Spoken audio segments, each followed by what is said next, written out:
तो कल मैं आपका एक डाउट सॉल्विंग सेशन रखूंगा सुबह मॉर्निंग के अंदर, excuse me.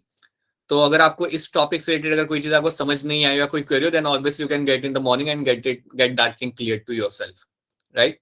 So I will keep that in the morning, so please do that. अगर आपको टाइम थोड़ा ज्यादा जल्दी लग रहा है तो आप उसे चेंज करवा सकते हो, just let me no, so I will shift that timing, थोड़ा सा ऊपर नीचे मैं कर सकता हूँ, ठीक है? So do let me know that. I think that is something you can let me no by the end of the class, okay? And doubt solving session में याद रखना, you simply have to come with your doubt, get that thing cleared and you can leave. You really don't have to stay over there for पूरा 1 घंटा या 1.5 घंटा, जितना भी time हम वहाँ पे स्पेंड करते हैं। Alright, so let me come back to the slides. हाँ जी, तो ये हम देख रहे थे पिछले क्लास के अंदर। ओके, सो आई होप सबको यहाँ पे स्लाइड्स दिख रही हैं, यहाँ पे सबको graph and slides are able to see, all of you are able to see this, ठीक है? ओके, नाउ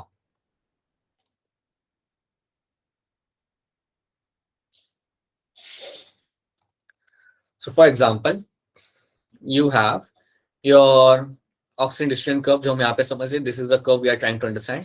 अब ये कर्व आगे बढ़ाने के पहले आप मुझे ये बताइए कि कितना परसेंटेज ऑक्सीजन आपका ट्रेवल करता है वाया आरबीसी? 97%। 97%। राइट, ठीक है। और रिमेनिंग 3% आपका कैसे ट्रेवल करेगा? Plasma membrane. 3% is going to travel via blood plasma. Okay, right, true, ठीक है।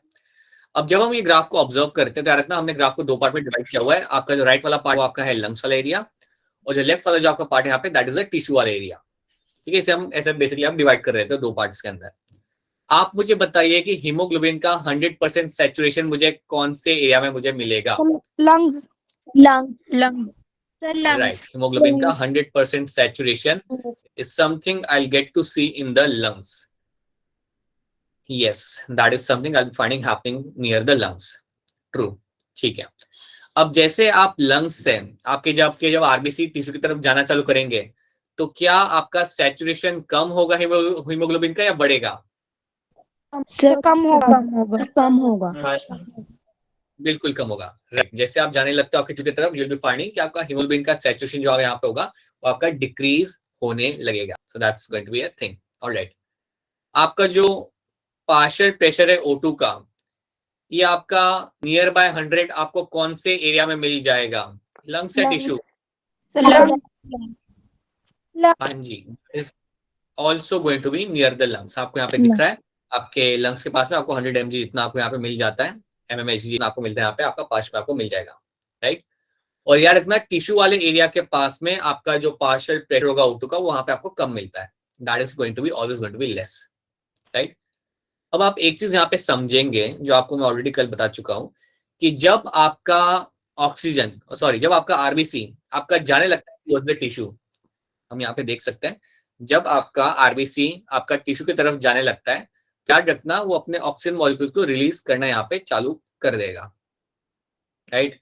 आपके जो आरबीसी होंगे वो ऑक्सीजन को रिलीज करना चालू कर देंगे, और वो रिलीज उन्हें इसलिए कर रहे हैं क्योंकि टिश्यू वाले एरिया में पार्शियल प्रेशर O2 का कम है, इसलिए उन्हें रिलीज करना जरूरी है, क्योंकि टिश्यू वाले एरिया में आपका पार्शियल प्रेशर ऑफ O2 यहाँ पे कम होता है, and that's why this oxygen molecules has to be released.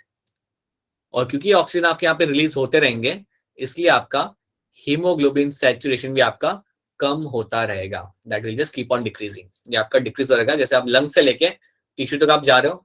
For example अगर मेरे लंग से अगर कोई ऑक्सीजन लेके आरबीसी अगर मेरे ब्रेन तक जा रहा है तो ब्रेन तक पहुंचते हुए आपका सैचुरेशन काफी कम हो चुका होगा।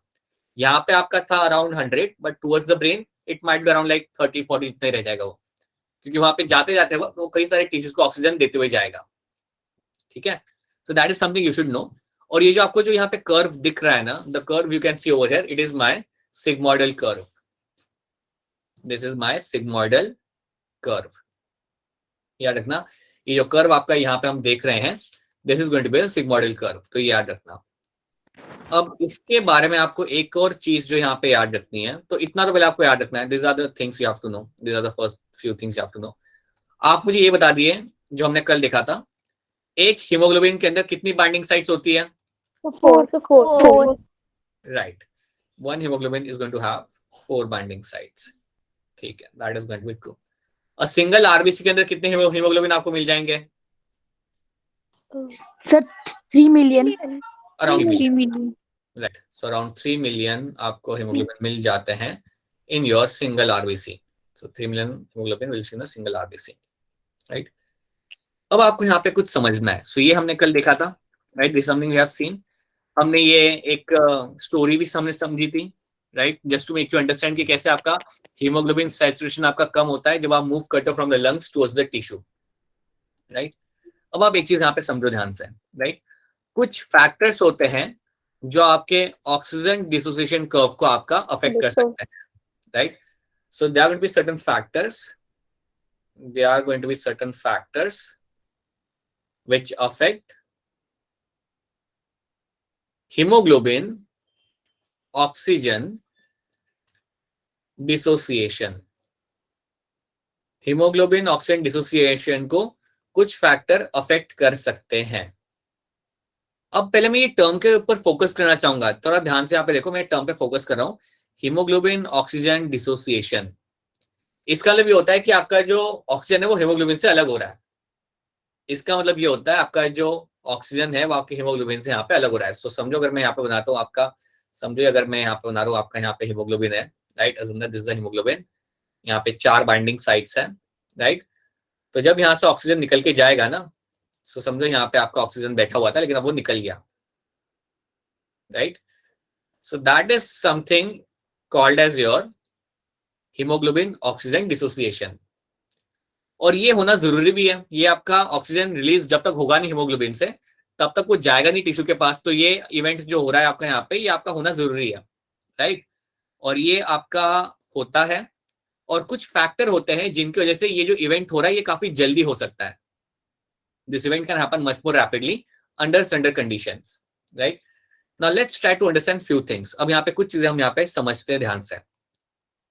अगर आप कर रहे हो, अगर आप हाई इंटेंसिटी एक्सरसाइज कर रहे हो, अगर आप हाई इंटेंसिटी एक्सरसाइज करते हो, if you are doing high intensity exercise, then क्या होगा? Then आपको दिखेगा that your body will have a high amount of CO2. आपके बॉडी में CO2 का कंसंट्रेशन बढ़ने लगेगा. अगर मैं आपको बोलूं कि यार आप 40 पुशअप्स लगा दो, 20 सिटअप्स लगा दो, देन सडनली क्या होगा आपके बॉडी के अंदर? The amount of carbon dioxide is going to increase. ये इसलिए हो रहा है क्योंकि आपके मसल्स यूज किए जा रहे हैं, और जब आपके मसल्स यूज किए जाएंगे वहां पे, तो आपका कुछ ना कुछ CO2 आप वहां पे बनेगा. Obviously you will find the, जब भी वहां पे मेटाबॉलिक रिएक्शन होगा, then you will find the CO2 will be formed. So amount of CO2 is going to increase. उसी के साथ साथ आपका टेम्परेचर भी यहाँ पे बढ़ेगा.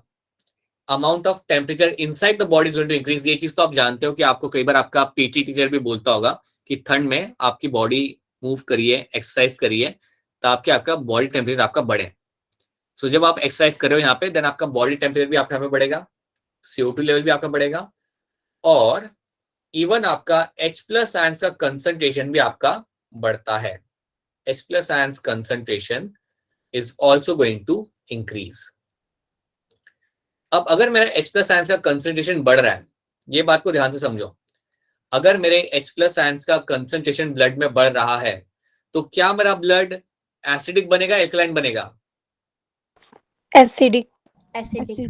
राइट? याद रखना, अगर मेरे H+ ions का कंसंट्रेशन अगर मेरा ब्लड के अंदर बढ़ता है, then I will always find that कि मेरा pH यहाँ पे नीचे जाएगा. That means वो जाएगा towards being acidic. So what will happen? The pH is going to fall. The pH is going to fall. So there will be a decrease in the pH because of this. अगर ये आपका बढ़ रहा है, then there is going to be a decrease in the pH. There is going to be a decrease in the pH. Okay. So CO2 concentration यहाँ पे बढ़ेगा आपका. अगर आप एक्सरसाइज कर रहे हो तो टेम्परेचर आपका बढ़ता है, आपके H+ आयंस बढ़ेंगे, दैट मींस आपका pH यहाँ पे आपका डिक्रीज होगा. अगर आपको ये सारी कंडीशंस आपकी हो रही है यहाँ पे, then you will find it is going to have a impact on the oxygen dissociation curve के ऊपर ये इंपैक्ट करेगा. अब इसको समझाने के लिए मैं आपको यहाँ पे एक एग्जांपल देता हूँ. फॉर एग्जांपल लेट्स से हमारे पास, लेट्स से मैं, आप में से कोई है, लेट्स अज्यूम करुणा है. सो करुणा को मैं बोलता हूँ, करुणा के हाथ में मैं देता हूँ उसे अराउंड एक बास्केट देता हूँ और बास्केट में अराउंड है 100 लेट्स से टेनिस बॉल्स है, राइट। सो 100 टेनिस बॉल्स एक बास्केट के अंदर है, और मैं करुणा को कहता हूँ कि बेटा आपको ये बॉल्स जो है आपको निकाल के बाहर पानी में फेंकना है। Near by you have a water, near by you have a small bucket of water. आपको ये बॉल्स उसके अंदर डालने हैं, जो थोड़ी दूर है आपको उन्हें डालने हैं थ्रो करके, और वो करने के लिए आपके पास है 5 minute. So what she will do, she will just pick up all the balls and will start throwing into the bucket. उन सारे बॉल्स को फटाफट पिकअप करेगी, टेनिस बॉल्स को पिकअप करके वो बकेट में उन्हें फेंक करना वहां पे चालू करेगी, राइट। 5 मिनट काफी ज्यादा टाइम होता है 100 बॉल्स को फेंकने के लिए। So one can actually pick up the ball, hold them into a strong grip and throw them into the bucket, right. Sir but आप तो ये दोबारा से एक्सप्लेन करोगे? हाँ मैं वापस आता हूँ। समझो कि एक पर्सन है, एक पर्सन के सामने में देता हूँ एक बकेट रखता हूँ, एक बास्केट रखता हूँ, और बास्केट में है 100 टेनिस बॉल्स, ठीक है। 100 टेनिस बॉल्स उस बास्केट के अंदर है, और मैं उसे कहता हूँ कि आपको ये बास्केट में से एक एक बॉल निकाल के फेंकना है, और सामने समझो एक दूर कहीं पे एक छोटा सा टब है जिसमें पानी रखा हुआ है। तो मैं उसे कहता हूँ कि इसको निकालो बॉल्स को और वहां पे फेंको, और ये करने के लिए आपके पास है 5 मिनट। तो क्या करेगा, वो बॉल को निकालेगा, अच्छे से देखेगा, ग्रिप लेगा बॉल नेट की अच्छे कट हाथ टाइम में, तो एंड मैं देन विल समझी। Start to the tub. पता चल जाएगा वाला part, that is something which will happen. ये चीज वो करेगा यहाँ पे, that is something the person will do. और 5 मिनट इनफ होते ये टास्क करने के लिए। वो निकाल के एक बॉल को फेंकेगा, अच्छे से पकड़ेगा बॉल को और फेंकेगा वहां पे, राइट। अब सोचो अगर सेम टास्क मैं करा रहा हूं विद इन 30 सेकेंड्स, मैं कहता हूं कि यार ये सेम टास्क आप 30 सेकेंड के अंदर करो, तो आप फिर क्या करोगे, how we will do that, how the task has to be done in 30 seconds. आपको क्या लगता है अगर 30 सेकेंड में अगर ये टास्क करने के लिए मैं किसी को बोलूं तो क्या होगा फिर? सर कम बॉल बाहर जाएंगे। हाँ, या फिर अगर मुझे खाली करने ही होंगे ना वहां पे, अगर मुझे 30 सेकेंड में अगर खाली करना ही है, तो इतना तो मैं श्योरली कह सकता हूँ कि मैं इतना कोई ध्यान से ग्रिप लेके फेंकूंगा नहीं, मैं बस बॉल को निकालूंगा और आगे उस साइड डाल दूंगा। आई जस्ट होप कि वो पानी में जाके गिर जाए। सो इतना मैं कह सकता हूँ यहाँ पे कि जब मुझे ये कम टाइम में करना है तो मैं उसके ऊपर स्ट्रॉन्ग ग्रिप नहीं बना रहा बॉल के ऊपर, मैं भी उसे पकड़ के बड़ा सा अपना पूरा हैंड का मूवमेंट करके उसे डाल नहीं रहा, मैं बस बॉल को उठा रहा हूँ फेंक रहा हूँ, बॉल को उठा रहा हूँ फेंक रहा हूँ। I am not having a strong grip on the ball in the second condition, but in the first condition मैं ये चीज आराम से कर रहा हूँ, अच्छी ग्रिप है मेरी वहां पे, और मैं अपने बॉल को वहां पे फेंक रहा हूँ, राइट। सेकंड कंडीशन में मेरी ग्रिप क्यों नहीं लगा रहा, मैं फटाफट बॉल के ऊपर मैं अच्छे से तो पकड़ क्यों नहीं रहा, ढंग से पकड़ के फेंक क्यों नहीं रहा, क्योंकि मुझे सब कुछ करना है कम टाइम के अंदर। I have to do all the task in the very small amount of time, ठीक है।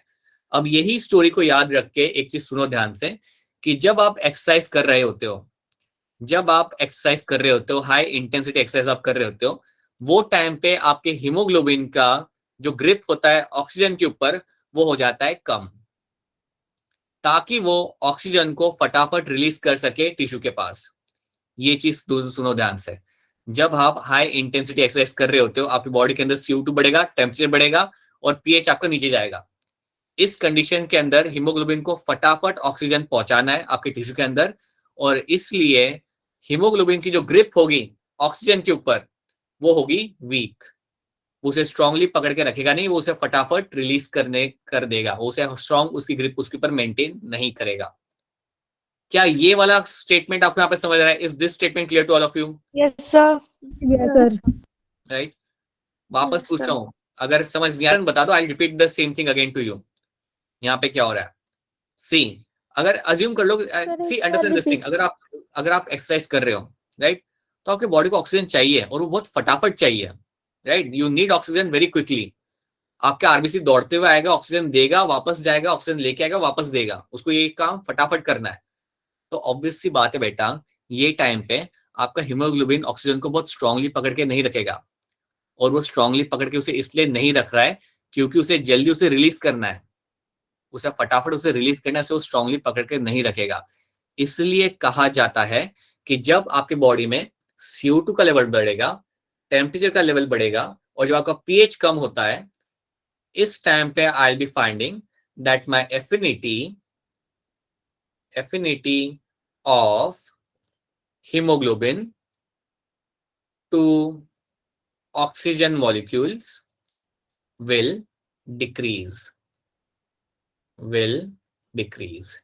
ये चीज आपको यहाँ पे समझनी है कि जब आपके बॉडी के अंदर ये चीजें हो रही हैं, जब आपके बॉडी के अंदर टेम्परेचर बढ़ रहा है, CO2 बढ़ रहा है और आपका pH नीचे जा रहा है, इस कंडीशन में क्या होगा, आपके जो हीमोग्लोबिन की जो एफिनिटी होगी, एफिनिटी मतलब ग्रिप, एफिनिटी को सिंपल टर्म्स में मैं यहाँ पे ग्रिप की तरह एक्सप्लेन कर सकता हूँ। सो आपकी जो एफिनिटी होगी आपकी हीमोग्लोबिन की to your O2 molecule is going to decrease, ये आपकी कम हो जाएगी। और ये कम करने का रीजन ये है ताकि आप जल्द से जल्द O2 को आप रिलीज कर सको। आप जल्द से जल्द O2 को आप पकड़ के उसे आप फटाफट आप उसे रिलीज कर सको। दैट इज वाई आप यहाँ पे आपकी एफिनिटी कम कर रहे हो, क्योंकि अगर आप उसे काफी स्ट्रांगली अगर आप बढ़ा के रखते हो ना, अगर आपकी एफिनिटी उसके साथ काफी स्ट्रांग है, तो होगा क्या, वो O2 फटाफट रिलीज होगा नहीं।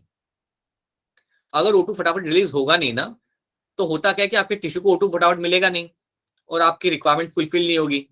आप कर रहे हो एक्सरसाइज, आपको फटाफट चाहिए ऑक्सीजन, और उसलिए आपको क्या दिखेगा यहाँ पे कि जो हीमोग्लोबिन होगा ये उसे बहुत स्ट्रांगली पकड़ के रहेगा। जैसे ही आपका एक्सरसाइज करना आप चालू करते हो, ये हीमोग्लोबिन आपकी जो ग्रिप होती है ऑक्सीजन के ऊपर, वो उसे हल्की कर देता है और वो फटाफट उसे रिलीज करना वहां पे चालू करेगा। और उसे ही हम यहाँ पे बोलते हैं the affinity of haemoglobin to O2 molecule is going to decrease, ये आपकी डिक्रीज हो जाएगी। ये कब डिक्रीज होगी, in this sets of condition, in sets of condition के अंदर ये कंडीशन आपके यहाँ पे डिक्रीज होती है, एफिनिटी आपकी डिक्रीज हो जाती है। याद रखना, एफिनिटी किसकी, affinity of my haemoglobin to bind to oxygen molecules, haemoglobin to bind to oxygen molecule is going to decrease. क्या ये वाली स्टोरी आपको यहाँ पे समझ आ रही है सबको? Yes sir. राइट, वापस बता रहा हूँ बेटा, ये समझना काफी जरूरी है आप सबके लिए, because you will get question based on this, right.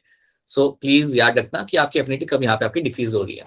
Okay, अब इसको हम थोड़ा समझते एक बार, फिर इसको एक तरीके से आप समझते। See what will be happening ना, देखो एक चीज पे यहाँ पे देखो, यहाँ पे आप समझो। सी, अब जब आपका अज्यूम करते हैं, कंडीशन में आपको लेता हूँ, कंडीशन ये है कि आपके ब्लड के अंदर आपका CO2 का अमाउंट है कम, आपका टेम्परेचर है आपका लो, और आपका जो pH है, आपका वो आपका है हाई, ये आपका हाई pH। अगर ये कंडीशन आपकी है, तो क्या इस कंडीशन के अंदर मेरी एफिनिटी डिक्रीज होगी या इंक्रीज होगी? Sir increase affinity of my oxygen to your haemoglobin in conditions के अंदर, ये क्योंकि उल्टी कंडीशंस है, CO2 आपके यहाँ पे कम है, टेम्परेचर आपके यहाँ पे लो है और pH आपके यहाँ पे हाई है, तो इन कंडीशंस के अंदर that is going to increase your affinity of my oxygen to bind to haemoglobin is going to increase. क्योंकि देखो अभी देखो ये इंक्रीज क्यों हुई ना यहाँ पे, क्योंकि अभी आपके बॉडी में रिक्वायरमेंट है नहीं कि बहुत फटाफट ऑक्सीजन देना है, राइट। आपके बॉडी में फिलहाल कोई ऐसी कोई जल्दबाजी है नहीं कि आपको बहुत फटाफट आपको ऑक्सीजन देना है, इसलिए वो अच्छे से पकड़ के रखेगा और आराम से देगा, आराम से उसे छोड़ेगा अपने टाइम पे। सो यहाँ पे आपकी एफिनिटी यहाँ पे इंक्रीज होगी, that is one thing. Yes, affinity of my haemoglobin to your oxygen is going to increase over here, ठीक है। So that is something you have to know. अब आप यहाँ पे एक और चीज मुझे बता दो कि अगर कोई पर्सन है, कोई अगर इंडिविजुअल है यहाँ पे, और अगर वो कर रहा है, let's say he is doing something like your running, वो कर रहा है, अगर वो रनिंग कर रहा है, तो क्या उसके अंदर CO2 का लेवल बढ़ेगा नहीं बढ़ेगा? Yes sir. क्या उसके अंदर टेम्परेचर बढ़ेगा नहीं बढ़ेगा? Yes sir. टेम्परेचर आपका बढ़ जाएगा। और pH में क्या होगा, pH इसका क्या होगा, बढ़ेगा नहीं बढ़ेगा? डिक्रीज होगा। pH आपका डिक्रीज होगा, राइट, बिल्कुल ट्रू। उस पर्सन का pH आपका डिक्रीज होगा, दैट मीन्स H+ आयंस वहां पे बढ़ रहे होंगे, दैट मीन्स श्योरली वहां पे आपके H+ आयंस वहां पे बढ़ रहे होंगे। और अगर ऐसी कंडीशन अगर आपको दिख रही है ब्लड के अंदर, हाँ जी बेटा बोलिए, अगर ऐसी कंडीशन अगर आपको ब्लड के अंदर दिख जाती है, तो एफिनिटी यहाँ पे डिक्रीज होगी या इंक्रीज होगी? Decrease. Right, so my affinity of hemoglobin to oxygen is going to decrease। और डिक्रीज करने का फायदा क्या होता है, इवोल्यूशनरी एडवांटेज क्या होता है डिक्रीज करने का? एडवांटेज क्या होता है, ये जो हो रहा है आपकी बॉडी के अंदर, ये तो आपने याद रख लिया कि ये डिक्रीज होगा। इसका एडवांटेज क्या होता है, when I decrease the affinity of my haemoglobin to oxygen molecule, इसका एडवांटेज क्या है? जल्दी सर ऑक्सीजन मॉलिक्यूल जल्दी हाँ वही, इसका सिंपल सा एडवांटेज है कि इसका ऑक्सीजन को फटाफट रिलीज कर सकते हो, इतना सोचना नहीं है। यही आपका रीजन है इसका कि आप ऑक्सीजन को फटाफट आप रिलीज कर सकते हो, और वो करना जरूरी है क्योंकि आपकी बॉडी में एक कंडीशन आपके यहाँ पे आ रही है, राइट। एक कुछ चीज आप यहाँ पे समझो, अगर आप करते हो डीप सी डाइविंग, अगर आप करते हो डीप सी डाइविंग, अगर आप करते हो डीप सी डाइविंग, इसमें आप क्या कर रहे हो ना, आपने एक सांस लिया, आप पानी में कूद गए और पानी के डेप्थ में आप तैर के आप जा रहे हो, तो आपकी सांस आपने रोक के रखी है। तो अगर आप डीप सी डाइविंग कर रहे हो जिसमें आपने सांस रोक के रखी है और आपने पानी में कूद गए और आप डेप्थ तक जा रहे हो कुछ ढूंढने के लिए, देन अगेन इस कंडीशन में भी मेरा यहाँ पे CO2 बढ़ेगा। क्या मेरा टेम्परेचर भी यहाँ पे बढ़ेगा? बिल्कुल बढ़ेगा। यहाँ पे अगर आप एक्सरसाइज, ये भी आप एक्सरसाइज ही कर रहे हो यहाँ पे, तो यहाँ पे आपका टेम्परेचर आपके यहाँ पे बढ़ेगा। एंड पीएच मेरा यहाँ पे डिक्रीज होगा, यहाँ पे मेरा डिक्रीज ही होगा, ठीक है। सो ये कंडीशन के अंदर भी अगेन यू शुड नो कि याद रखना, your body will start decreasing, like your affinity is going to decrease. So again, in this condition, you'll find your affinity of hemoglobin to oxygen is going to decrease. तो ये मैंने आपको example इतने सारे दे दिए just to make you understand कि यार ये ऐसा ही होता है, आपकी हमेशा आपकी एफिनिटी आपके यहाँ पे डिक्रीज ही होगी जब भी आपकी बॉडी के अंदर ये कंडीशंस आपकी आ रही है, तो you will find affinity is going to decrease. और इसका फायदा यही है कि आप फटाफट रिलीज कर सकते हो ऑक्सीजन को। That is something you have to remember, that is one thing you have to very clearly understand and remember. Now एक चीज याद रखना, आपकी बॉडी में जो आपको जो सेंस आता है ना कि मुझे ब्रीथ करना है, फॉर एग्जाम्पल अज्यूम करता हूं मैं कि आप भी डीप सी डाइविंग कर रहे हो, आपने सांस एक ली, पानी में आप कूद गए और पानी में आप अंदर गए, और आप देखोगे कि जैसे ही आप बाहर आ रहे हो then you start breathing all by yourself. ऐसा नहीं होता कि बाहर आने के बाद पानी के आपको अपने आप को बोलना पड़ता है कि you have to breathe, your body will start breathing itself heavily, आप हेवीली अपना ब्रीथ करना चालू करते हो। तो याद रखना, आपका जो ब्रीदिंग जो होता है ना, आपका जो ब्रीदिंग आप कर रहे हो वो स्ट्रांगली इन्फ्लुएंस होता है by the presence of CO2 then the absence of O2। ये चीज याद रखना, अगर आपकी बॉडी में आपका CO2 का कंसंट्रेशन बढ़ने लगता है, अगर CO2 आपका बिल्डअप होने लगता है, अगर आपका CO2 बिल्डअप होने लगता है आपकी बॉडी के अंदर, जो आपका होगा अगर आप सांस बंद करके पानी के अंदर जा रहे हो या अगर आप एक्सरसाइज कर रहे हो हद से ज्यादा, फिर आपका CO2 का बिल्डअप बॉडी के अंदर होगा। अगर आपका CO2 का बिल्डअप बॉडी के अंदर होता है, ब्लड के अंदर होता है, then it will trigger rapid breathing. ये चीज याद रखना, दिस CO2 कंसंट्रेशन जब आपकी बॉडी के अंदर इंक्रीज होगा, ये आपका ट्रिगर करेगा रैपिड ब्रीदिंग। तो ऐसा नहीं होता, सी ये आपको याद रखना हमेशा कि it's not your less amount of O2 जो आपको स्टिमुलेट करता है। लेस अमाउंट ऑफ O2 जाके ब्रेन को जाके बोलता नहीं है क्या इसको ब्रीदिंग करवाना है, it's the high amount of CO2 in the blood, it's the high amount of CO2 in the blood जो जाके ब्रेन को जाके बोलेगा कि यार अब ब्रीदिंग करना पड़ेगा रैपिडली। और ब्रेन से आपका सिग्नल आता है डायफ्राम की तरफ और आपके दूसरे इंटरकोस्टल मसल की तरफ, and they tell them that you start breathing rapidly क्योंकि CO2 का बिल्डअप ज्यादा हो चुका है। ये चीज आपको समझनी है। कई बार हम लोग सोचते हैं कि ऑक्सीजन कम होता है बॉडी के अंदर इसलिए हम ज्यादा हेवीली ब्रीथ करते, नहीं, आपकी बॉडी में CO2 का जो बिल्डअप होता है वो ट्रिगर करता है, ये ट्रिगर करेगा आपका रैपिड ब्रीदिंग। ये जो आपका रहेगा, दिस इज अ कंपोनेंट जो आपका जाके ट्रिगर करेगा रैपिड ब्रीदिंग, जिसके थ्रू आप ज्यादा एयर आप इनहेल करते हो। So CO2 concentration is going to have a stronger influence. याद रखना, this will have the stronger influence. This will have stronger influence. ठीक है, ये एक चीज आप मैं चाहूंगा कि आप इसे याद रखें। अब हम पीछे आते हैं यहाँ पे, और याद रखना कि जब भी आपके बॉडी के अंदर ये तीन कंडीशन आपको मिल रही है, अगर आपके बॉडी में CO2 बढ़ रहा है, टेम्परेचर बढ़ रहा है और आपका pH भी अगर आपका कम हो रहा है, तो उस टाइम पे क्या होगा, आपका जो सिग्मोइडल कर्व है it will move on to the right hand side, ये थोड़ा सा आपका राइट हैंड साइड पे शिफ्ट करेगा।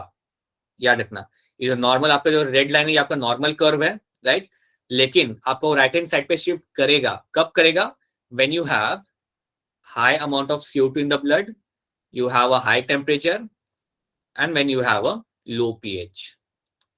इस कंडीशन के अंदर याद रखना कि आपका जो कर्व होगा it will shift onto the right hand side. So there will be a shift on the right hand side. So right hand shift आपको यहाँ पे देखने के लिए मिल जाएगा.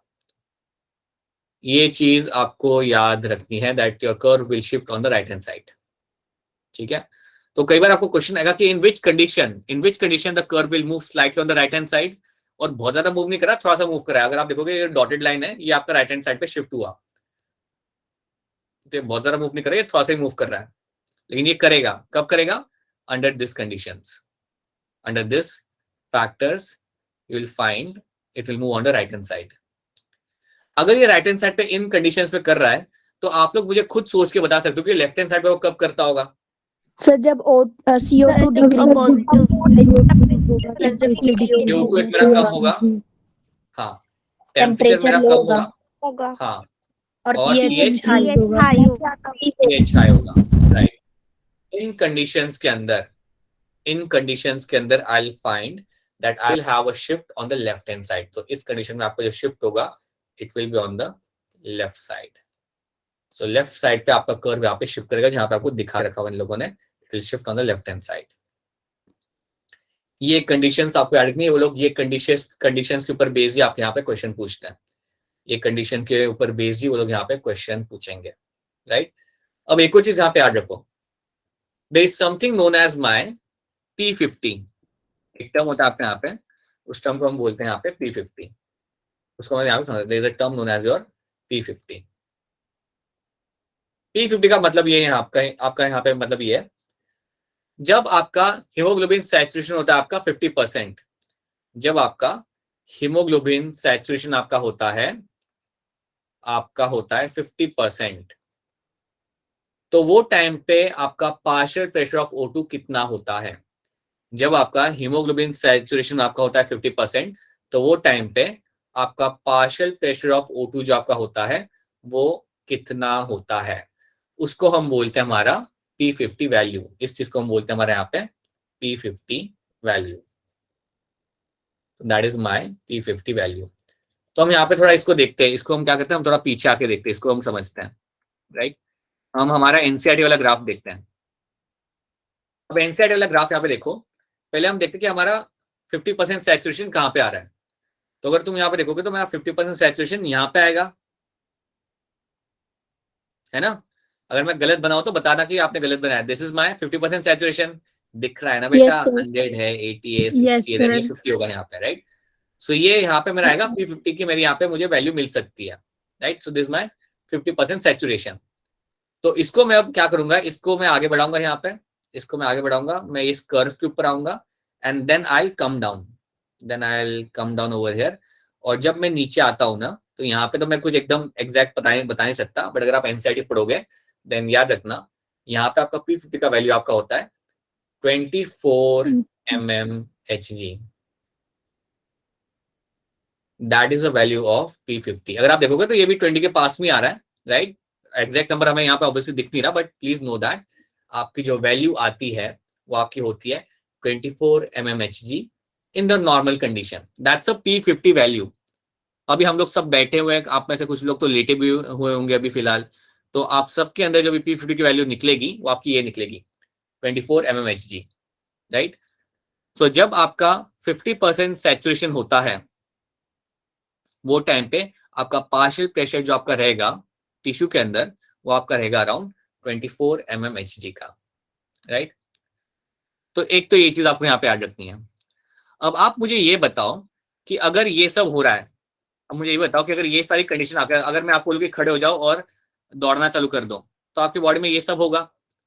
अगर ये सब अगर आपकी बॉडी के अंदर होगा तो क्या मेरी P50 की वैल्यू यहाँ पे चेंज होगी या नहीं होगी, बताओ मुझे. Will the P50 value change और not? Yes sir.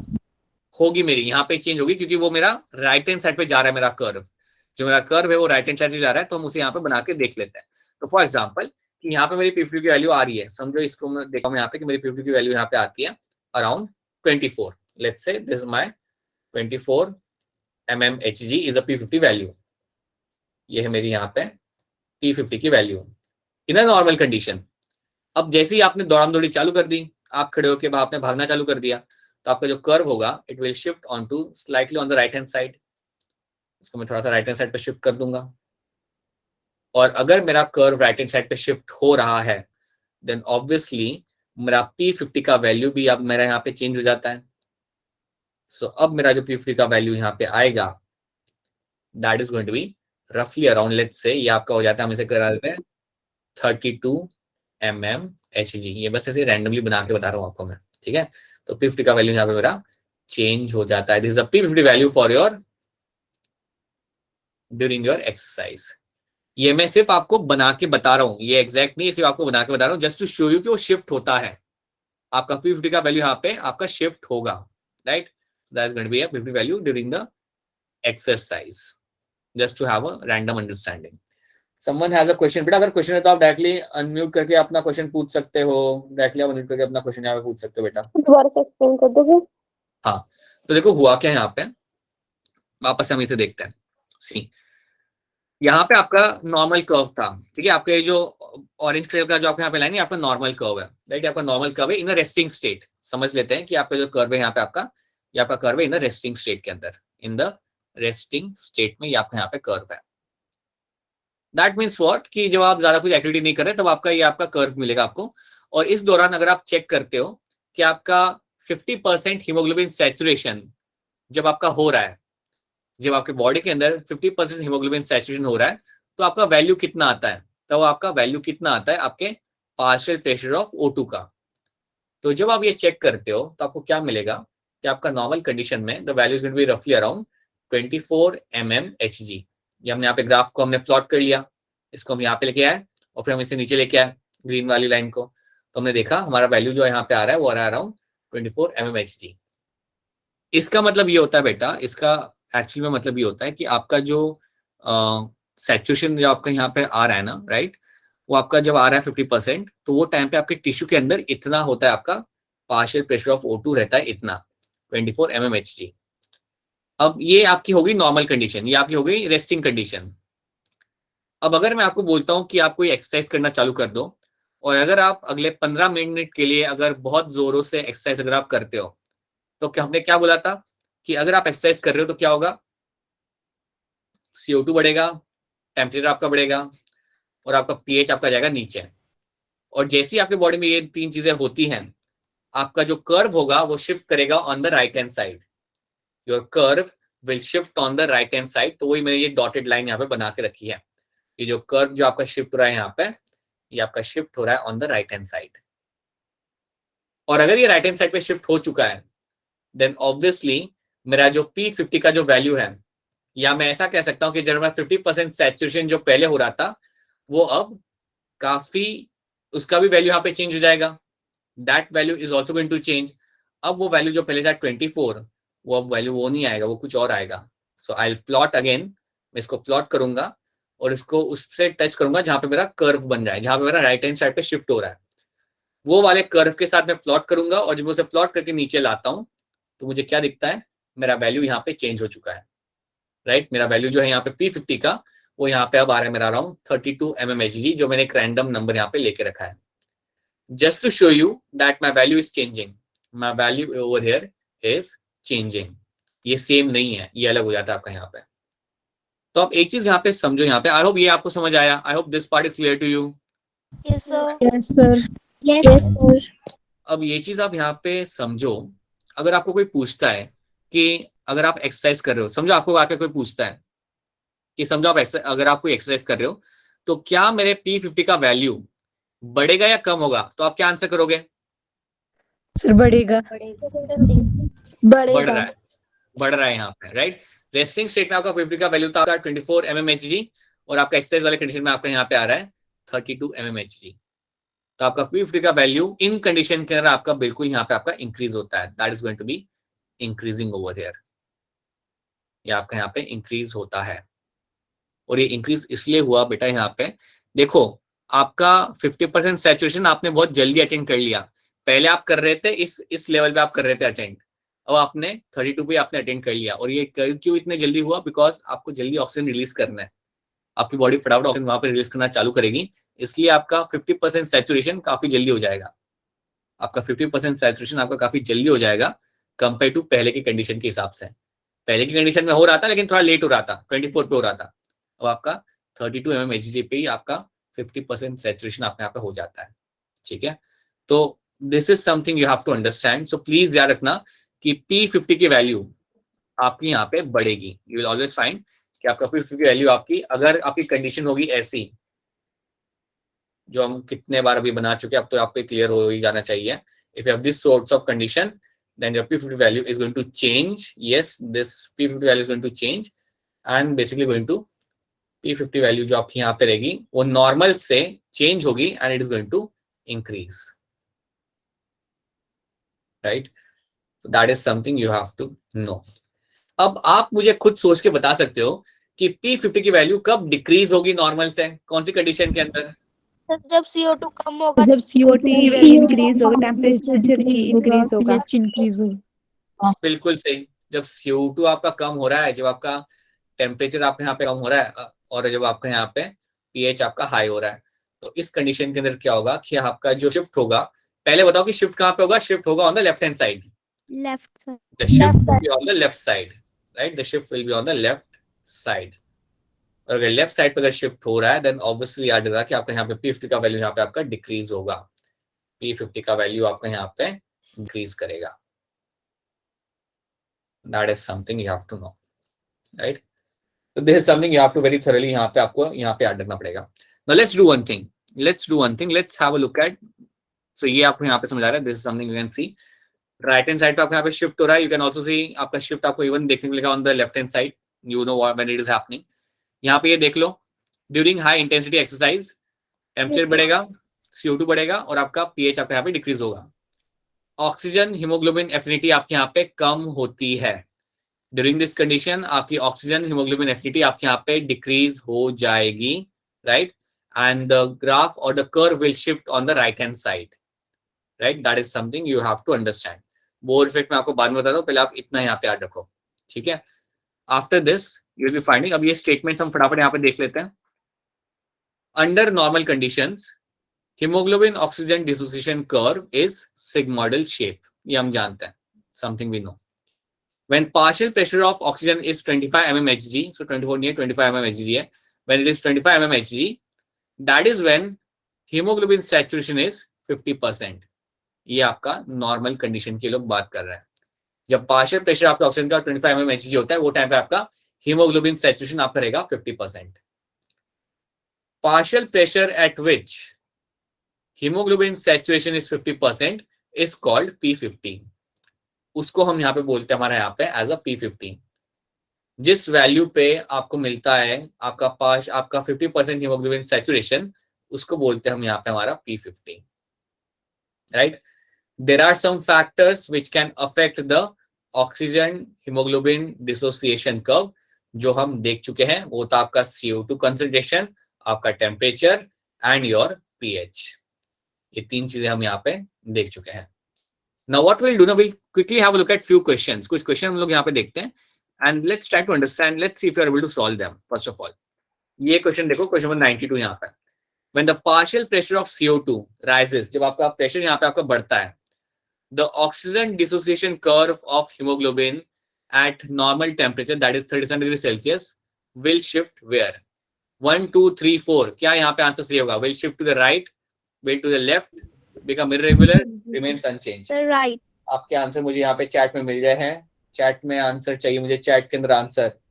Yes, it is going to be always going to be right. Yes, it will shift on the right hand side. देखो CO2 अगर यहाँ पे आपका बढ़ रहा है ना, देन सिंपल सी बात है, कोई राइट लेफ्ट ज्यादा सोचना है नहीं, आपका राइट में ही शिफ्ट करेगा आपका कर्व, राइट?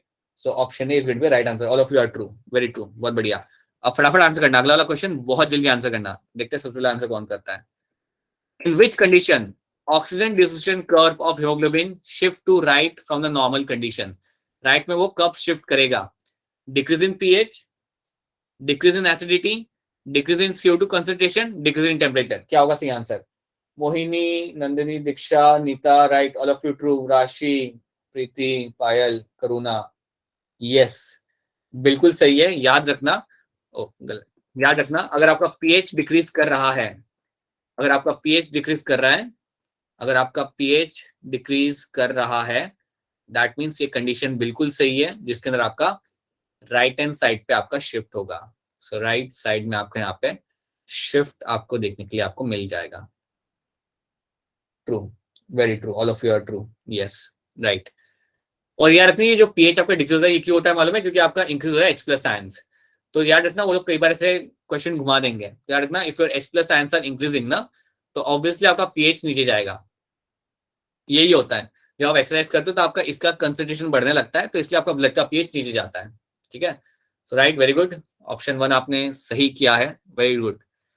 ये देखो, ध्यान से देखो, ड्यूरिंग ऑक्सीजन ट्रांसपोर्ट, ये आराम से करना, during oxygen transport the oxyhemoglobin at a tissue level liberates oxygen to the cells because in the tissue, तो इन्होंने पूछा क्या कि आपका हीमोग्लोबिन से ऑक्सीजन रिलीज किया जाता है टिश्यू की तरफ, तो वो क्यों किया जाता है? Option 1, oxygen concentration is high and CO2 concentration is low. मैंने आपको एक कॉन्सेप्ट दिया था कि CO2 आपका ट्रिगर करता है, high amount of CO2 is something which will trigger everything, ये आपका हर एक चीज को ट्रिगर करता है, तो ध्यान से देखना अब इसे। Option 2, O2 concentration is low and CO2 is not high, तो ये भी आपका गलत हो गया, ये गलत हो गया आपका यहाँ पे, ये भी आपका यहाँ पे गलत हो गया, right. Option 3, O2 tension is high, CO2 tension is low, क्या ये सही है गलत है? ऑप्शन 3 सही है गलत है यहाँ पे? ऑप्शन 3 यहाँ पे सही है गलत है? अरे बिल्कुल गलत है बेटा, ऑक्सीजन टेंशन यहाँ पे लो है ना, राइट। ऑप्शन 4 यहाँ पे देखो, oxygen tension is going to be low and CO2 tension is going to be high. याद रखना, CO2 ही ट्रिगर करता है, आपका जो CO2 होता है यही आपका ट्रिगर करेगा, यही आपका ट्रिगर करेगा, and that will actually help in the also exchange of oxygen with the tissue. So that is something you have to know, CO2 tension आपके यहाँ पे हाई रहेगा, वो आपका ट्रिगर करता है। दैट्स ऑप्शन 4, जो आप लोगों ने इसमें गड़बड़ कर दिया, गड़बड़ किया तो किया, कोई बात नहीं। क्वेश्चन 10 ग्राफ वाला क्वेश्चन है, ध्यान से देखो, बड़ा सिंपल है। Choose the combination of condition, choose the combination of conditions in the tissue that would influence the most rapid dissociation of oxyhaemoglobin. आपको इन 4 में से वो ऑप्शन सिलेक्ट करना है जिसके हिसाब से आपका फटाफट ऑक्सीजन लिबरेट किया जाएगा, या ऑक्सीजन हीमोग्लोबिन से निकल के जाएगा फटाफट, मोस्ट रैपिडली। ठीक है, और इन्होंने यहाँ पे मार्किंग देके रखी हुई है, मार्किंग है आपके यहाँ पे टेम्परेचर की, ऑक्सीजन की और कार्बन डाइऑक्साइड की, राइट। अब इसे आप ध्यान से देखो, अब आप मुझे अनम्यूट करके भी बता सकते हो, ठीक है। ए में आपका यहाँ पे क्या है? टेम्परेचर आपका हाई है, कार्बन डाइऑक्साइड आपका यहाँ पे हाई है, ऑक्सीजन यहाँ पे कम है। क्या आपको लगता है ए यहाँ पे सही आंसर हो सकता है? Yes sir. Yes sir. Temperature high है, कार्बन डाइऑक्साइड यहाँ पे आपका हाई है और O2 आपका यहाँ पे कम है, तो क्या आपको लगता है ये कंडीशन सबसे परफेक्ट है फटाफट ऑक्सीजन को लिबरेट कराने के लिए हीमोग्लोबिन से? Yes sir. Yes sir. Right. तो आप लोग क्या, अगर ये आपकी सोच है तो आपकी सोच बिल्कुल सही है, that is the right answer, right. But हम बाकी भी ऑप्शन हम यहाँ पे देखेंगे। ऑप्शन बी आपका यहाँ पे क्या होगा?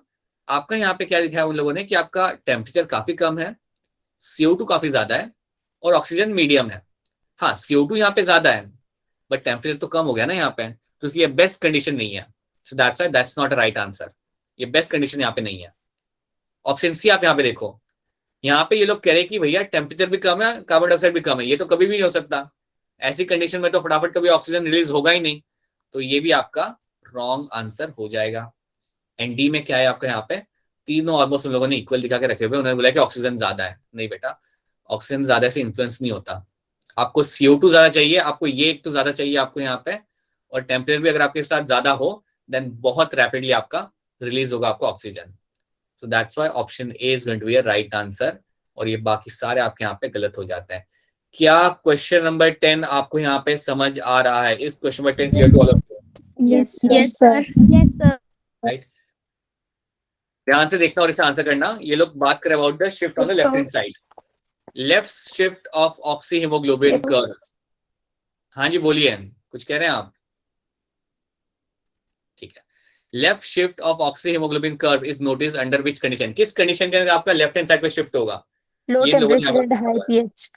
अरे बहुत बढ़िया आंसर आ गया। यस, चैट में मुझे आंसर मिल जाए, बिल्कुल आंसर आ रहे और सही आंसर आ रहे हैं सारे के सारे। आपके जो आंसर आप दे रहे हो वो बिल्कुल सही है यहाँ पे। यस, आपका होगा low pH, low temperature and high pH. अगर आपका टेम्परेचर लो है, राइट, और पीएच हाई मतलब आपका एल्कलाइन कंडीशन आपकी बन रही है वहां पे, तो इस कंडीशन के अंदर आप जानते हो कि आपका जो शिफ्ट होता है it will always happen on your left hand side. It will always happen on your left hand side. अब मैं करूंगा क्या ना, after this lecture what will happen, I will ensure that कि आपको एटलीस्ट 5 क्वेश्चन मिले इस टॉपिक पे से आज रात को, राइट। सो सेपरेटली 5 क्वेश्चन कम से कम मैं आपको दूंगा इस टॉपिक में से मिनिमम, और एक बार उन्हें कर लेना, सोने के पहले उन्हें कर लो, so that you have confidence कि मुझे ये टॉपिक समझ आ रहा है, right. So once you are able to do those question then it will stay with you, then आपको कंडीशन हमेशा आपको याद रहेंगी throughout your next upcoming year hopefully, right. So please do that. और इसको अगर ये टॉपिक से अगर कोई चीज अभी भी अगर आपको समझ नहीं आ रही है, लग रहा है कि सर मैं वापस सीखना चाहती हूँ, जिसके कई सारे रीजन हो सकते हैं बेटा।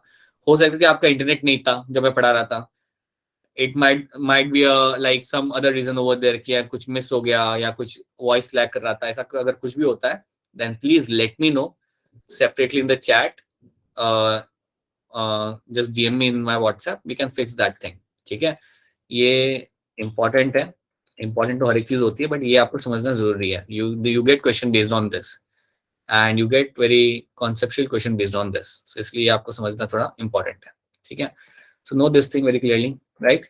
सो अगर इसमें अगर आपको कोई चीज समझ नहीं आई या कोई क्वेरी है या कुछ कंसर्न है then please go and let me know. अगर यहाँ पे कोई चीज है जो आप चाहते हो कि मैं रिपीट कर दूं देन प्लीज मुझे बता दीजिए।